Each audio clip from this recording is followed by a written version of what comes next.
Bom, senhores, são exatamente, acho que 23h46, exatamente, né? E consegui sobreviver ao meu primeiro dia de CLT. Foi bem legal, pra falar a verdade. Conheci pessoas bem legais no trabalho. De 0 a 10, dou 11 pra rapaziada. Foi bem legal mesmo, uma experiência bem divertida, pra falar a verdade. Mas até que ponto, né? Será que daqui, sei lá, 5 ou 6 anos, se eu passasse dentro da empresa, sei lá, eu enjoaria das mesmas pessoas, ou enjoaria, ou conseguiria enjoar do trabalho em si? É uma reflexão bem importante também sobre outras coisas na vida. Bom,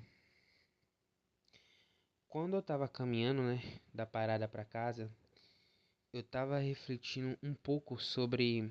Eu não me lembro exatamente quem foi o indivíduo que falou isso, mas foi no programa do Danilo Gentili, um rapaz, acho que tinha 25, 26 anos, não sei exatamente. Ele tratou de uma coisa muito interessante, muito específica, que foi a questão de você ser um bilionário. Danilo Gentili perguntou pra ele como que se torna um bilionário ou milionário, não sei exatamente, me desculpe. E ele falou: se você coloca os seus pés pra cima, mas vamos supor, se você ganha 1 milhão hoje, você coloca os seus pés pra cima, você nunca vai ser um milionário. É, na vida, em geral, eu poderia resumir ela em várias coisas, em filósofos já tentaram fazer isso e tudo mais. Mas nessa primeira etapa da minha vida, né? Da minha vida, né? Não da vida de vocês ou na vida de outras pessoas, mas na minha vida, eu poderia resumir essa questão de ser rico ou ter poder ou ter meios para uma determinada coisa ou poder como ter e manter. Por exemplo, não adianta você ter o carro se você não consegue manter o carro. Não adianta você ter um meio de vida se você não consegue sustentar esse meio de vida. E essa pequena frase que esse indivíduo falou no programa do Danilo Gentili faz muito sentido se você puxar para outras coisas na vida cotidiana. É exatamente esses exemplos que eu dei. De o cara que quer uma coisa, quer ser rico, ou quer ter um carro, ou quer ter uma moto, ele foca mais em ter, mas ele não cogita a possibilidade do se manter. Por exemplo, é, isso não é uma crítica especificamente, mas isso é um apontamento bem interessante. Eu tinha amigos que eles tinham um iPhone, certo? E a maioria das coisas do iPhone é pagar. Você tem que pagar pra ter e tudo mais. Eu não sei muito como funciona a dinâmica do iPhone, me perdoe. Só que a maioria dos meus amigos, eles não conseguiam pagar certas coisas do iPhone, tipo Apple Music, alguma coisa assim. Então eles estavam conseguindo aderir outra plataforma de música mais barata e tudo mais. E a maioria das vezes eles não conseguiam também pagar isso. Isso não é uma crítica necessariamente, mas é um apontamento interessante. Tá, você vai comprar um iPhone, mas você precisa entender que aquele iPhone, ele custa. A Apple fez uma jogada de marketing, uma jogada bem interessante dentro da empresa, que foi isso. O cara tem um iPhone, mas ele tem que pagar por serviços e produtos dentro do próprio iPhone. Então, tipo assim, é o celular mais capitalista do mundo, é o iPhone. Claro, é muito bom. Acho que se o capitalismo tivesse uma coisa personificada em uma coisa muito física, seria literalmente no iPhone. E eu não tô falando de capitalismo, comunismo aqui, eu tô falando a essência do próprio capitalismo seria o iPhone. Mas enfim,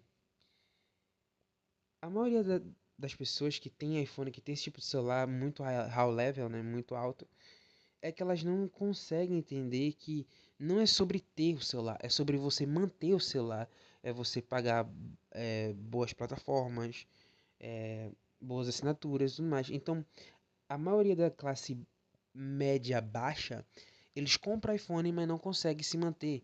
E a maioria das vezes eles não têm dinheiro para manter aquele aparelho. Porque literalmente é muito razoavelmente caro, eu creio.